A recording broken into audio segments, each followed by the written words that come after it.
All right, good evening. We're going to get things kicked off. Thank you all for coming. Appreciate the turnout. And whether one person turns out or it fills the room, we're going to have a conversation. Make sure any issues, any questions, anything you have that we address. And whatever we can't answer tonight, we get back to you on addressing. So I've already let Noah know. You're waiting on him. He knows already. So I just want to introduce, we got a few people here from the parish. I got Ryan Melanson and Russell Walters with communication. These two guys that helped make this happen. Chief Corey Henry with Home of Fire. Raising his hand. Next to that little bald-headed guy behind him, next to him. I'm sure y'all know who that is. Joey Seahan with Public Works. He's operations manager. Alani Adams, chief of staff. Candace Molden, CFO, behind her. Nora Leeret, chief administrative officer. And Julie Odermont, who's executive assistant to CAO. And then we're also joined by State Rep Jessica Domain and Councilman Steve Trosclair. So thank everybody for being here. And we're going to get started like we always do, which is I have a presentation that I like to give updates on what's going on in the community and the parish. Or we just jump straight into answering questions. And so I usually leave it up to the crowd of what y'all want to do. As we go through it, as you have questions, we're going to answer them. Again, whatever we can answer, we'll have a piece of paper we'll get filled out and work on getting an answer for you. So I usually leave it up to the crowd. Y'all want to do questions right away? Y'all want to kind of see what we got going on in the presentation? Presentation? Let's see what's going on. Okay. So we did change it. It was recovery, resiliency, and quality of life. We've changed that to recovery, resiliency, and revitalization. And kind of as we push forward and continue to recover from Ida, Francine, and revitalize and clean up blight in the parish, give you guys an update of what's been going on. So we'll jump into it. We still have some post-Ida rebuilding projects that we're working on. Air Base Fire Station, which is located off of Grand Caillou. The Civic Center, we had some issues related to Francine, that and the power plant, where we had temporary roofs that ripped off, so it pushed those projects back a little bit. So we're working on finishing the roof repairs and the things we have to get done at Civic Center. May of 25. Dumas Auditorium we finished in July of 24. The Municipal Auditorium is mostly complete. If you hadn't been in there lately, you need to go check it out. I got new ceiling, new lights. Looks like a different facility. It's real nice, and it's something that our residents can use for events. But we got stuff finishing out through 2025. And the Buquet Bridge has been awarded. It's a 2-year project that we expect to have finished in 2026. And with that, just continue to work through any other post-Ida and now post-Francine projects. Any questions on post-Ida? Okay, jump into the next one. The power plant, you may ask, why do I talk about the power plant? When I look at the power plant and what it provides, it's 3 main areas that are being covered. The hospital, the water plant, and the airport, right? That affects all of us, or most of us in a lot of ways. So I like to give an update on where we are. We had $65 million obligated from FEMA. That project is $170 million. As a comparison, our insurance at the time of Ida was $65 million. So in those situations where the affordability of insurance was that we could get $65 million and one project is $170 million, we have to work with FEMA. So FEMA has a process where anything over $1 million has to go to the Corps of Engineers, Center for Financial. We're going to check it again, is the best way I could explain it. But we're waiting on the second obligation of the $105 million. We're told anywhere from 45 to 60 days we should have that, and from there be able to move forward. We're getting that project kicked off. We're in a 200 megawatt pocket of energy. So when you look from New Orleans to Morgan City, of that, our power plant provided 80 megawatts. We have a feeder line that comes in through from energy. If we lose that line, that plant covers those facilities plus the rest of the customers while that line's getting repaired. So right now we have temporary generators that produce 20 megawatts of power. That 20 megawatts is used exactly what I just said. If we lose a feeder line, the water plant, the hospital, and the airport are the 3 major facilities, along with what other routes or substations can get power that can cover that 20 megawatts. That also covers that if there is a power drain for our area, if it's too hot, it's too cold, those generators get called upon, and that power is used to offset whether we might have a potential for brownouts or blackouts, right? FEMA identified that. FEMA's paying for the temporary generators, and FEMA is going to pay for us rebuilding our power plant, of which we got to come up. We have our insurance deductible. I think it's about $33 million of that 170. And so we have to come out of money for this, and then FEMA covers the rest. And it just kind of shows temporary generators and what we've done to date. In 2024, you can see it was almost 5 to 6 times the amount in 2023 that these are being used. We also have system-wide line repairs from Ida, not even Francine, but from Ida, that we were 847 repairs, and we're anticipating completion here now, probably a little bit delayed because of what we're dealing with Francine. So if you go to the next slide, you can see that we had 699 total work orders for Ida, 386 for Francine. Some of that overlapped, and we had to do a delta between the difference between the two. And now we're looking at getting, the rest of these projects finished throughout this year. And this is for the 14,000 customers on Terrebonne Parish utilities, of which, again, is the airport, the power water plant, and the hospital. So just giving everybody an understanding of what we're going through and what we're dealing with from an electrical system and some of our utilities. Any questions on this? Okay. CDBG recovery. So this is post-Ida recovery funds here almost 4 years after the storm, to the tune of $117 million. This money is stuff where we have projects that have to either meet economic development or resiliency and low to moderate income. So when you look at the parish as a whole, we are about, I think, 6 percentage points from most of the parish being low to moderate income. So when you have that level of a number, when you start looking at projects that are parish-wide and what that relates to low to moderate income, there are some limitations of what can be done. So projects will get placed in areas that are primarily low to moderate income. So far, we've 29 applications, because as we have a conversation with OCD, which is a state agency, so this money's coming from HUD through OCD to the parish. But this money has to be spent. You got to follow all the rules, and then we got to get reimbursed. So it's not like they're writing us a $117 million check.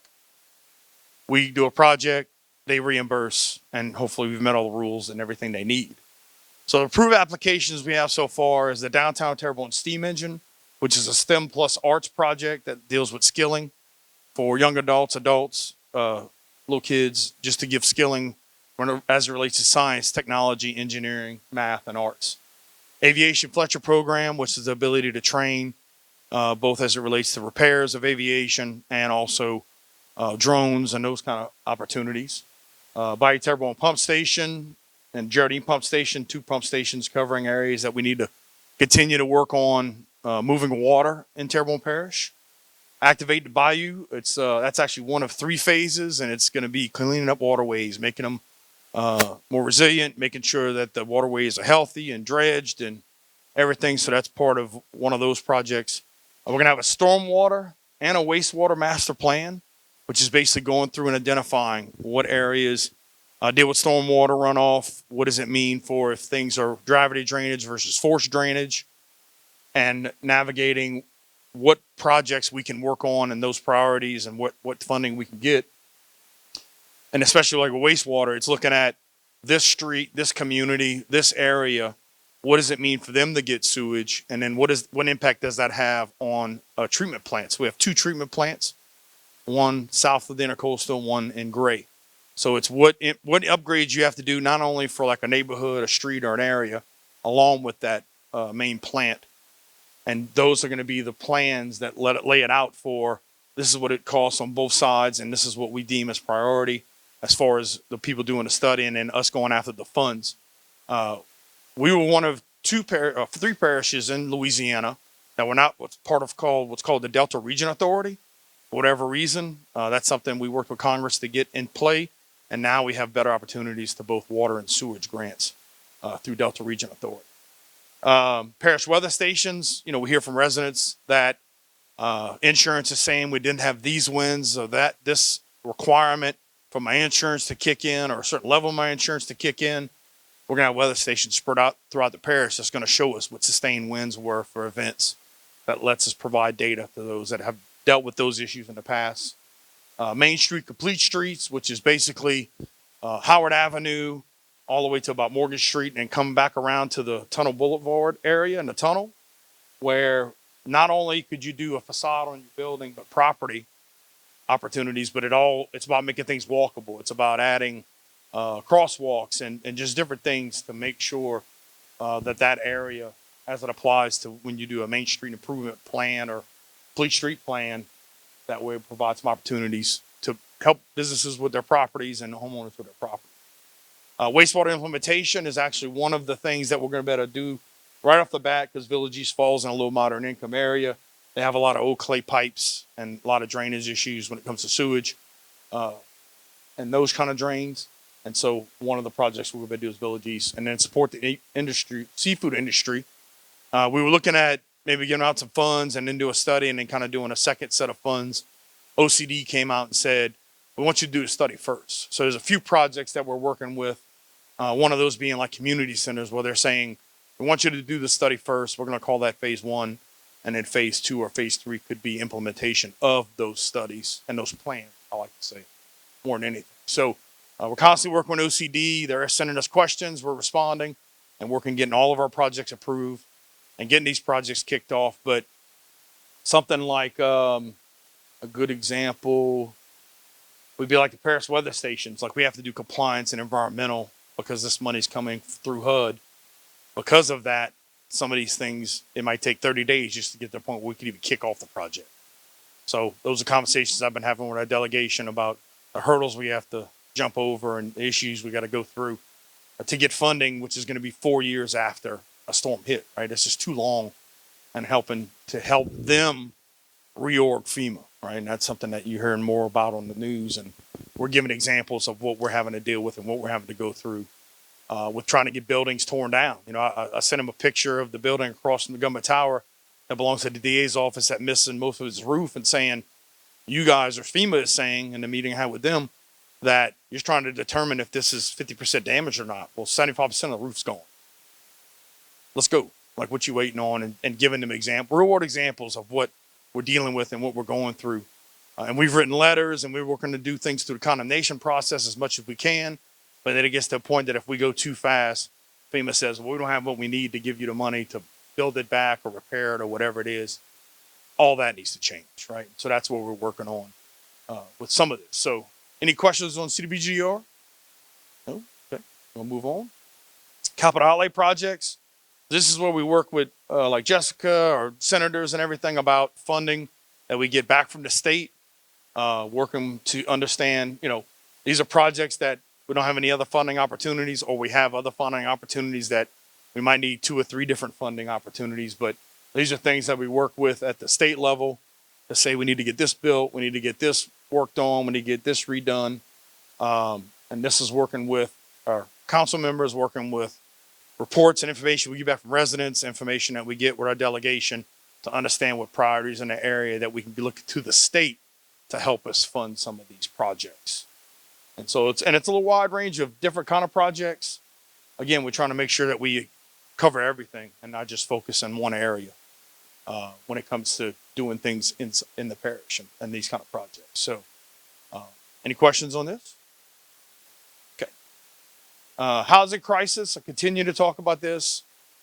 We have 800 housing unit shortage. We've been trying to work with the Housing Authority and HUD to push that along. In a meeting that we had with the Housing Authority and HUD talked about how Katrina was 10 years, Harvey in Houston was 7 years. And I'm like, well, are you saying like we're shooting 5? Like, are we going to hopefully have 5 years? Because we're almost at 4. So what we've done is we've partnered with different groups that deal in this kind of housing. And you can see Parkwood Place is 90 units, West Tunnel Office 40 units, Imperial Terrace is 120 units, and Bond Terrace 55, specifically related to senior housing. So we're looking to hopefully fill 300 units of that 800 unit gap with projects that we would hope to be finished between 18 to 24 months that addresses part of the issue that we have when it comes to housing. When you look at the people that were displaced from Bayou Towers, the people that were displaced from Center to Circle, who's coming back, who's not coming back, what have they done in this whole time period? That's what we're working on doing, is to make sure, you know, and working with, for example, Francine's funding's talking about going to the Restore LA program, right? So again, just trying to make sure that we're connecting those that are still having trouble getting back into their homes, repairing their homes, or finding a home, and addressing that need. We're working with South Central Planning and what we call a scratch program, where we took a couple of adjudicated properties, worked with them. They're working on a new process to build a house like a erector set, and get a house turned out quicker, stronger, all the standards that need to be met when it comes to gold standard with the HUD and everything that's required. That drives a lot of the cost up. But we're looking at a bunch of different opportunities to bring housing back and to get the housing crisis we're addressing. Yeah, quick question. Can we get FEMA possibly to help with the demolition of some homes that people haven't been able to afford to demolish? Yeah, so we actually are working with, we had some funding through American Rescue Plan, and we're looking for some other funding now. Between us and residents that were able to demo them, we took down 191 structures last year. Right, so we have a condemnation list that we're continuing to work through. We have some funding that we're able to use to get that stuff torn down.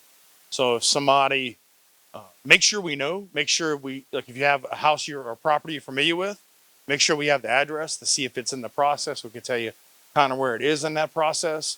But between Restore LA and what we're doing, there's a few different opportunities that we can help make sure something's either torn down or they're going through a process of getting. So I just say send us the address. We can tell you where it's at in the process and see what we can do to help. Right. Mm-hmm.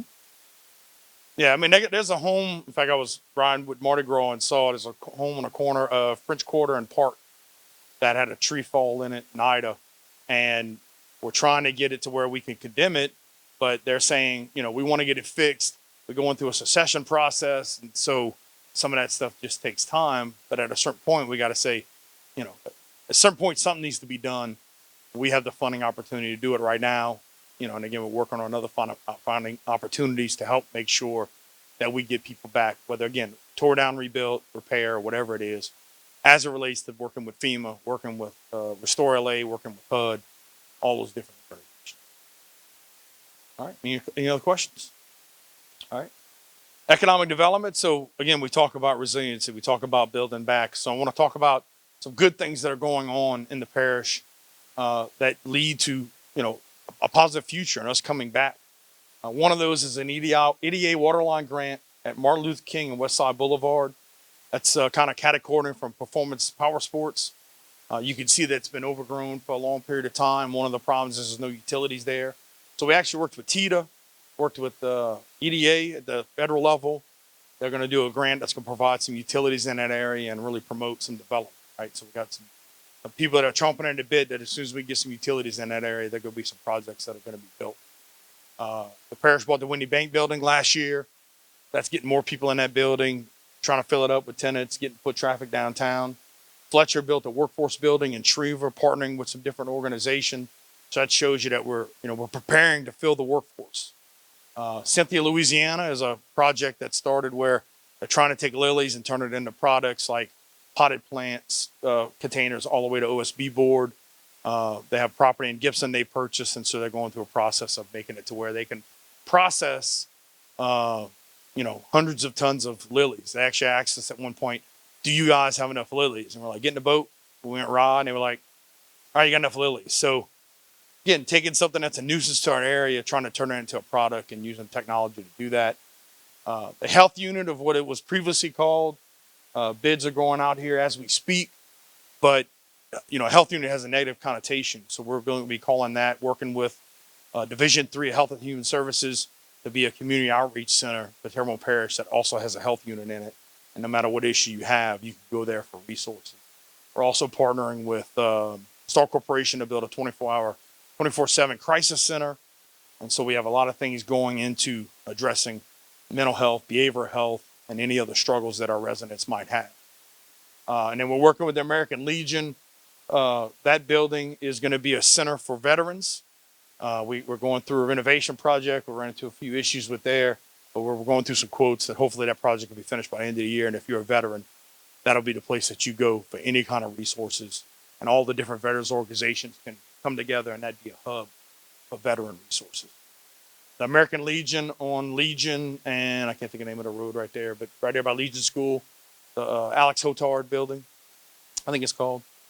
So, any questions on economic development? Okay. And look, I'll say this too, as part of the CDBGDR, I believe that's an economic shot in the arm for our area and bringing people back. Because some of these projects that aren't approved yet are small business grants and the business incubator. And there's a lot of things that really, magnet school with Terrebonne School District. Right? There's a lot of things about skilling and about bringing people back or doing things to help take businesses and residents to that next level as a region. Yes, ma'am. Talk to the shipbuilders or the oil and gas service industries about what they timeline of what they think it's gonna take to start hiring people, like a higher rate? So I know that there's some issues where we're having trouble finding people now. We are having that conversation as things start to scale up. There are a couple projects, both at state level and local level, to kind of take things again to that next level. Um, I think there's still some, and I say concern, but just some, everybody's not rushing to jump right back into everything, kind of seeing how things shake out. But I know President Trump issued something about shipbuilding throughout the country, and Bollinger being one of those companies. And then I know they're looking at some ITEP programs to help. So again, I think it's all going to start to come down. I think all this as a whole, again, we got to make sure people see these things as opportunities and stop the bleed of people that have been leaving. We've lost 15,000 people in the last 10 years. Especially 5 was right after Ida, 5 with another 5 within the year after Ida. And so just knowing that kids have these opportunities, and that's where I think it comes into like the STEM and the things that we've done with esports and STEM in the high schools and doing some esports summer camps that say, here's technology as an opportunity. And we're also going to tie in leadership and management, communication, and nutrition into all that subject matter. It's getting to those kids and letting them know there's an opportunity at a younger age as a path taken. I'm kind of an example of that, right? Somebody that I don't have a degree in business or tech, learned self-taught in both, able to build business out of that. I think we could find a bunch of kids like that and have any choice of opportunities of skills or jobs, especially when you look at things like drones and robotics and everything, where everything's going automated. A lot of a ton of opportunity there, and they need welders, they need machinists, they need everything that we normally produce with the great workforce that we have.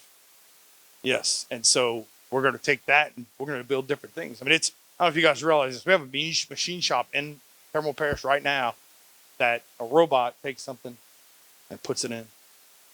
Is that all day long? Uh, it's something where they've had to address a shortage of workforce, but then in turn it creates a new industry that somebody has to repair that. Somebody's got to maybe create a new one. And so we got machine shops working in aeronautical and working in space. And I mean, it's just so many opportunities for us to take our region up to a next level. Any other questions on that? Do we have any liaisons that work between the shipbuilders and like Fletcher so that we share that workforce piece? Yeah, I got it. So I got to give it to Fletcher. Fletcher does a real good job of that. Fletcher's doing some dual enrollment stuff with the high schools. So everybody's kind of getting in at a lower age to say, hey, look, these are paths, these are opportunities. They got a lineman program at Fletcher. I really believe, and I think support this, that Fletcher and Nichols have set the standard for what the rest of the state can do between a 2-year and a 4-year school.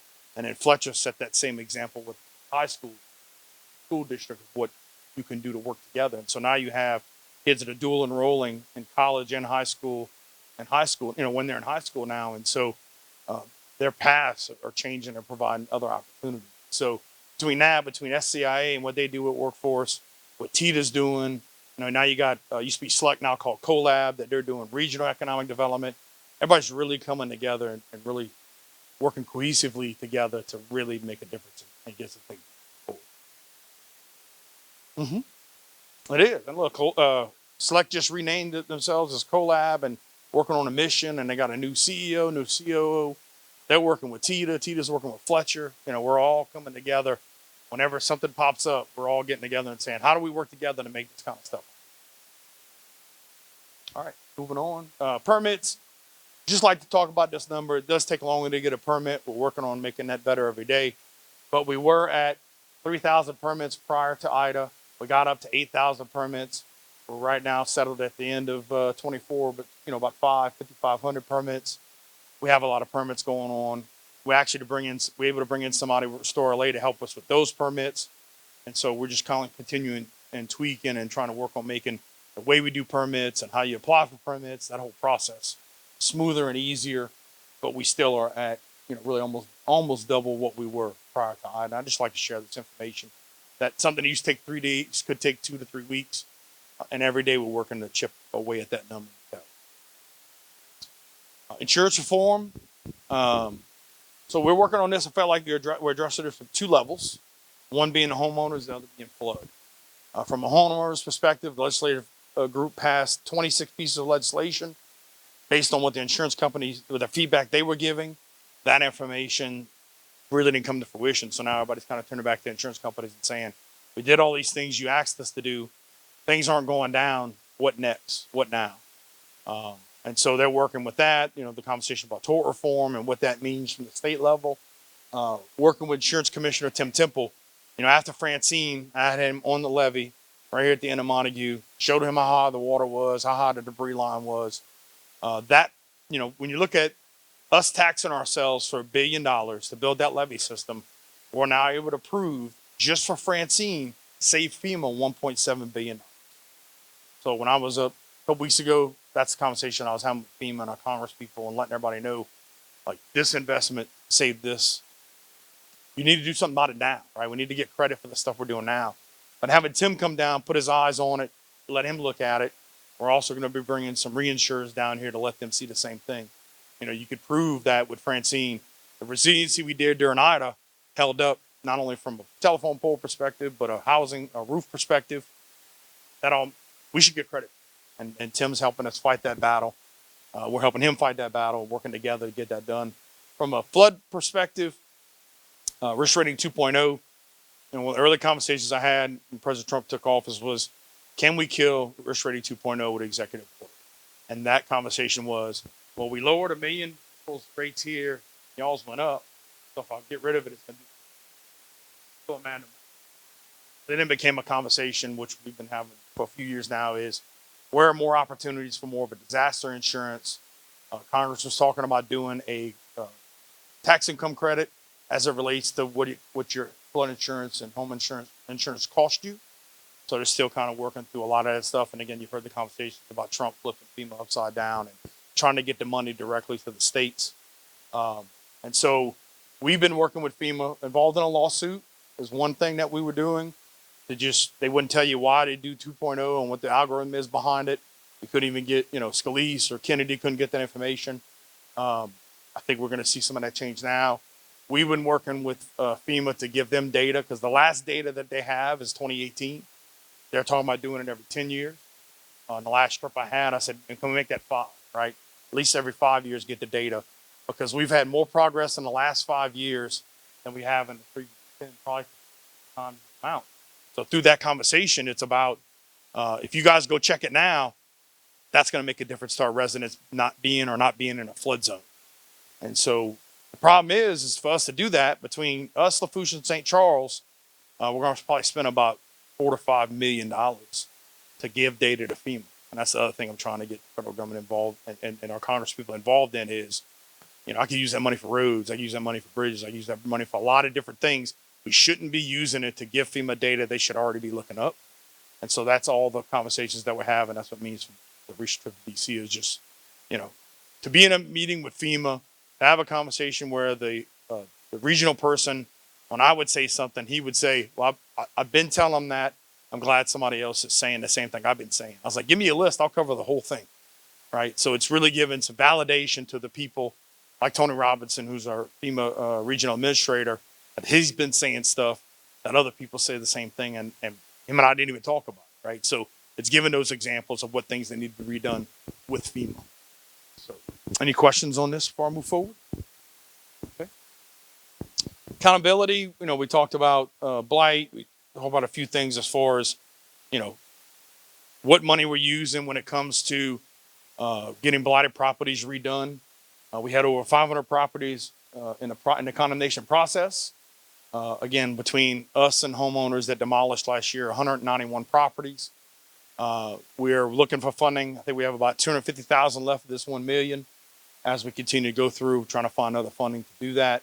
Our budget on a yearly average to do this kind of work is about $150,000. And that money normally don't go back into that budget. So that's some of the things we're looking at changing.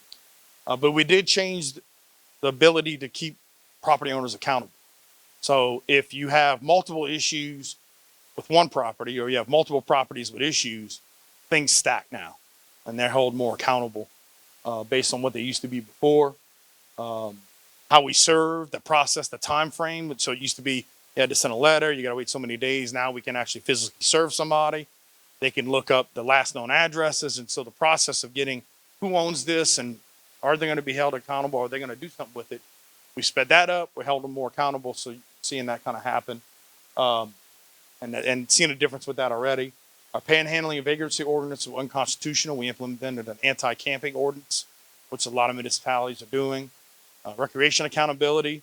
The council passed the ability to set up a recreation group that has teeth that can deal with a master plan and help each other out together. So, uh, and then continue to work with food traffic downtown, food trucks, and at the end of the day, I have a study that shows for every dollar you invest, you get a tenfold return. And that when you look at food trucks, a study also shows that the more food trucks, the more restaurants. One doesn't negatively affect the other.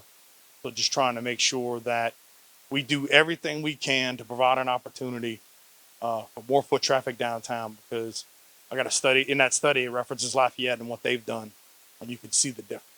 And so just trying to make sure that people want to come to the area and do some cool stuff. And we got a lot of great stuff going on. You look at the bandstand was built, Rodeo Centennial Plaza. Now you got Ember, what used to be Milano. You have the Bunker, which is one of those like Loft 18 where you can play games on the screens. You got the Box and the Barrel being redone. I passed and saw Landry's has got some new front and windows on it. So you're seeing things, again, it's to work on getting that area more walkable. We're working on taking over the road from DOTD so that we could get truck traffic off of it, slow traffic down, and do some other cool things to make that area more walkable. It does all kind of come together. What's crazy about the whole take over the road process is it normally takes 5 years because they have $125 million worth of projects and $25 million worth of money every year. So we're telling them we don't want to overlay it because we want to redo infrastructure anyway. I want you to let us jump to the front of the line and we'll deal with the overlay later on. And so we're having those conversations that hopefully when they finish the truck study they're doing right now, which has been going on for 3 years now, because it was part of that process, that hopefully we could take both Park and Main over from Morgan to Grand Calle, not including the twin spans, and really start doing some real cool stuff downtown.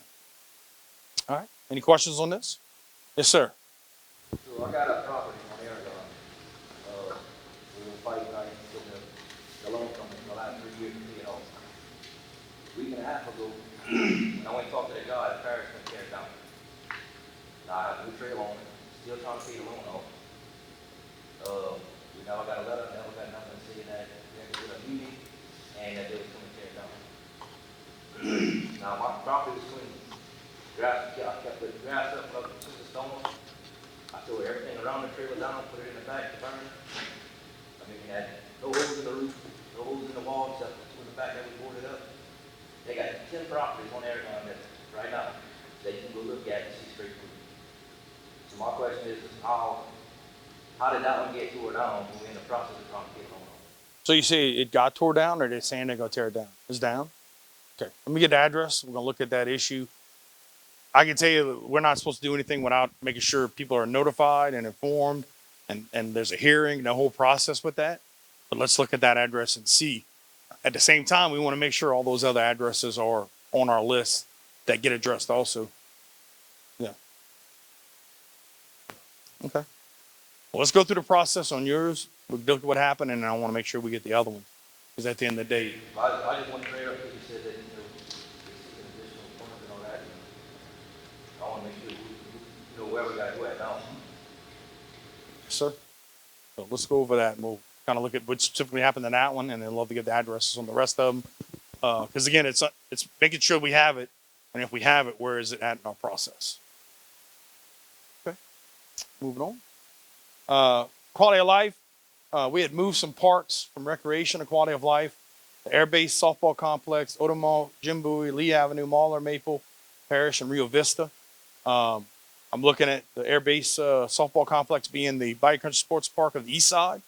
I'm just trying to do some cool things where residents have the same opportunities that the West Side residents do. I'm from the East Side. Lived in Berg, went to Montegut Middle right here. It's making sure that everybody feels like they have quality of life opportunities no matter where they live, no matter how old they are. And this is us addressing some safety issues. This is us making sure that these parks are held up to the level of standard we think they should be. And also at the same time, helping one of the rec districts, Rec 11, have less parks for them to deal with, because Rec 11 has historically had, I think it was like 40 something properties, more than any other rec district. So it's really trying to make sure all that stuff's balanced. And in a lot of these cases, we were cutting the grass, so we were involved in all these things. So that's what we do as we continue to work through everything related to quality of life, which is 3 areas of athletics and leisure, community enrichment, and venues and destinations. Right? The Civic Center, the municipal auditoriums, the auditoriums, the sports park, the airbase sports complex, that all that is brought together as we continue quality. So, questions on that? Bayou. So we've been working on a Bayou Terrebonne dredging project. We had about $8 million in 2012.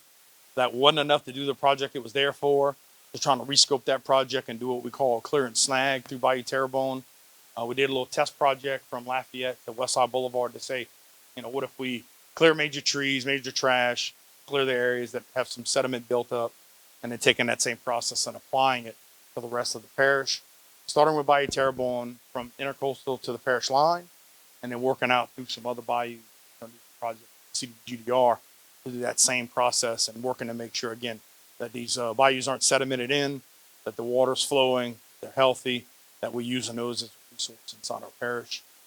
We're actually working through also some post-Francine debris recovery, debris cleanup now, and working with a project to get some of that stuff that was caused from Francine, along with the stuff that was kind of still remaining a little bit. Derelict vessel removal program. We have 900 derelict vessels in our waterways in Terrebonne Parish. We have one project we're kicking off using some insurance money.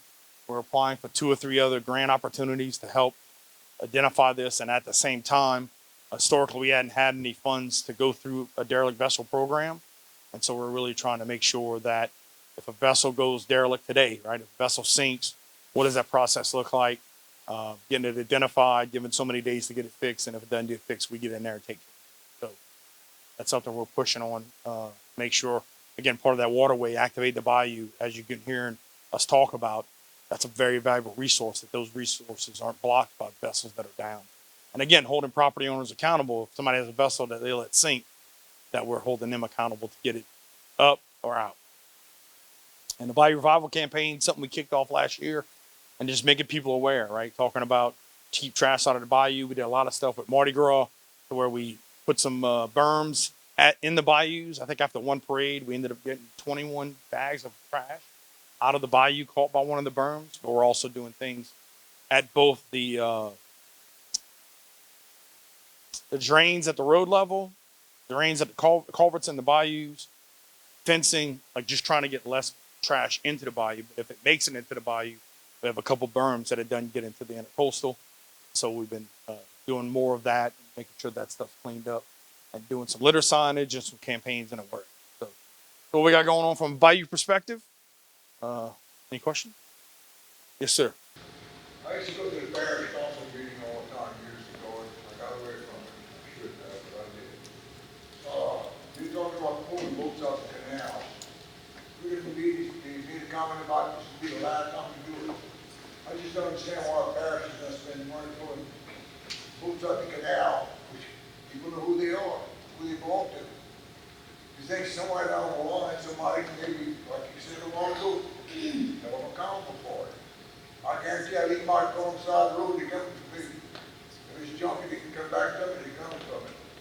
But the same thing with boat, we should be paying for all that. I agree. You shouldn't be paying for us to do houses. Unfortunately, we've had to get involved because some property owners maybe can't or just choose not to.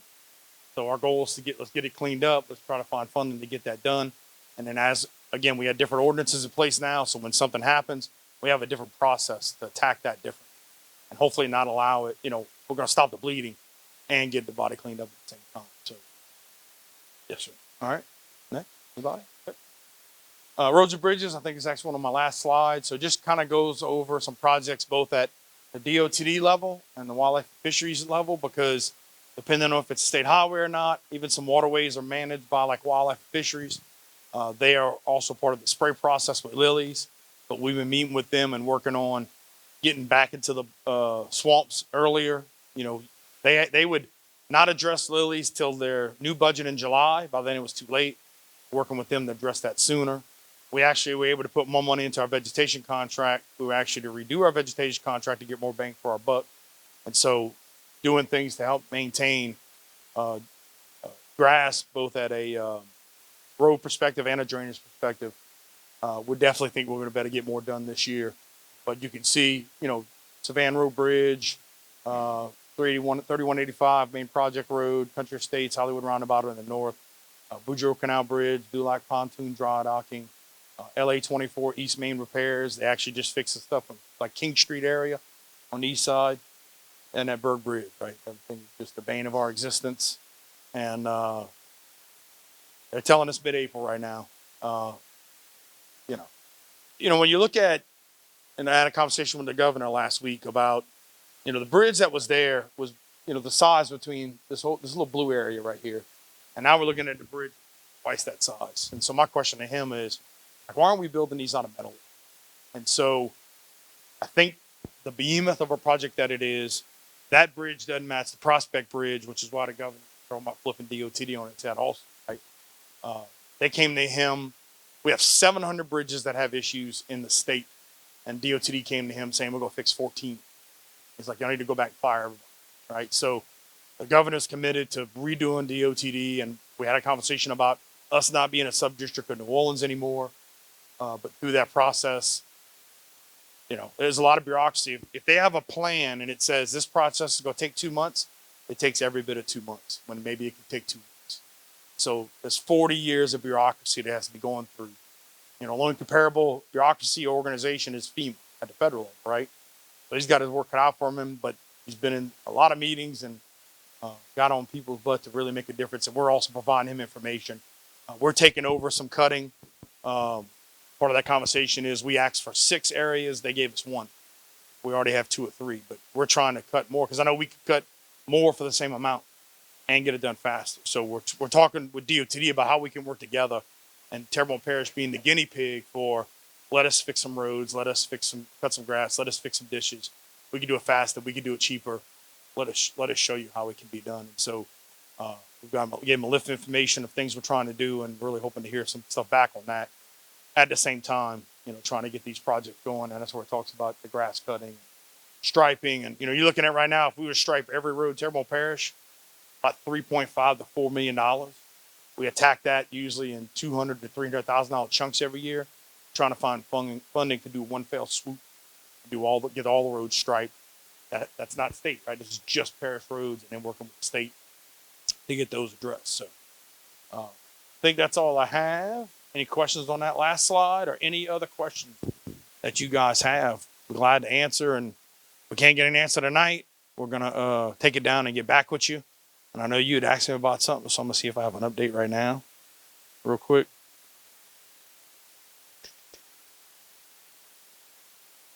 Says it's gonna be open. Texas Gulf Road gonna be open Friday. But I just got told. If it doesn't, I want you to let me know. So, no, Texas Gulf. Like, you had to go around in the neighborhood. No, Texas Gulf Road, where it meets 24, you had to go through the neighborhood. They're telling me that's gonna open up Friday. So if it doesn't, I want to know. So they're telling me mid-April on the bridge. It could be mid-May. I wouldn't either. No, if we all held our breath, we'd be dead. So, and we're hoping, like, is it mid-May of 25 or 26?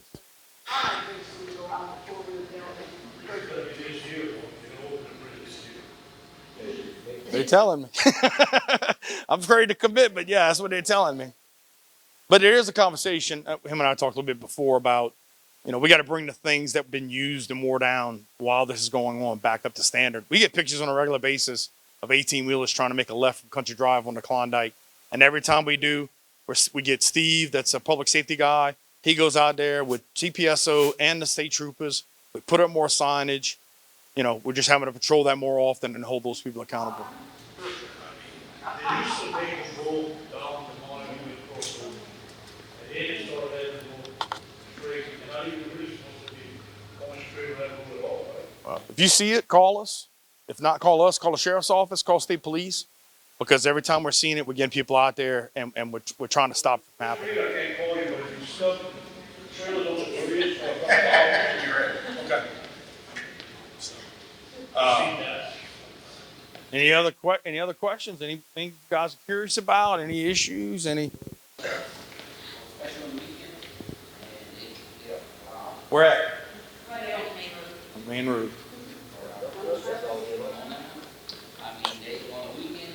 Heard that, Noah?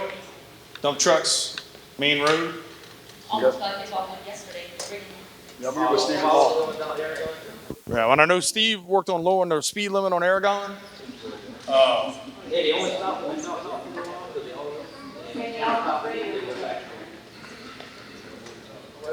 And we're working, one of the things we're doing is looking to work with Dakota and the Levy District more about a little bit more enforcement and some of that stuff. So we got that kind of stuff. We're having that conversation now. But if you see it, call it and just keep calling it and let us all know. We all want to know. We all want to make a difference. Maybe we all get out here with some hair dryers and just act like we're shooting a radar gun at them. So, but whatever we got to do.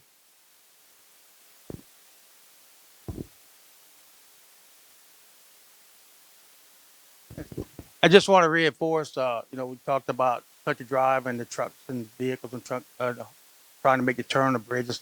Country Drive, the whole entire length of Country Drive through Aragon Road is actually a no truck zone. There shouldn't be, it's illegal for a truck to be on that road at any time, all the way through Klondike.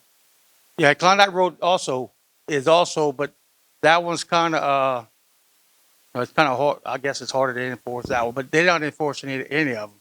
But it's illegal for any truck to be, any tractor trailer to be on Country Drive from the beginning of Country Drive all the way through Aragon to 58. And also, well, like Jason just mentioned, we put a truck speed limit sign to 25. And I did talk to Dakota Fitch day before yesterday, and he's out writing tickets. And he's told me he's wrote every day. He writes tickets for the speeding truck. Not only trucks, anybody speeding, but so anyway, like I said, trucks shouldn't be there. And that cop can't go chase him. That cop can maybe take information down. And that's what I'm saying. Like, if you see it, get pictures, get license plates, and a lot of times Dakota's out and about. We'll send it to him right away. Hey, this is going on now. Can you go check it out? Like I said, we'll send our public safety guy, Steve Ponville, out, and he works with sheriff's office. He works with state police to beef up patrols, and we just got to wear them down right now. But we all know that as soon as we leave, they go. So if you see it, please let us know. And I actually got an idea. No, don't let me forget. I got an idea. I just thought of something. Oh. All right. Any other questions? Well, I thank you for making the time and coming out and asking. We're here so you know that you have a voice, and we want to get issues addressed. And we want to make sure that if something doesn't happen, we want to know about it, right? Our slogan is see something, say something, and then do something. So if we don't know about it, we can't fix it. Don't think we know. Don't assume we know. Let us know, and if we don't get on it, let us know again. We're going to do what we can, hold our team accountable as we set them up for success and try to do some things differently, implement some systems that make things easier to do and faster. So you should see continuous improvement. So thank you all very much. Appreciate it. And y'all have a good weekend. We have a Boucherie this weekend. The Haven's got an event this weekend. They got a veterans thing at the military museum. There's a groundbreaking for the rec room parks. There's a lot of stuff going on this weekend. Make it out. And then we got the Irish Italian Parade next weekend. On Sunday, they got Twin Fest on Saturday. So if you think you look like somebody, you'll be a doppelganger, get in that contest. But we got a lot of stuff going on throughout the parish, a lot of organizations trying to make a difference. So thank you all for coming tonight, and we appreciate you.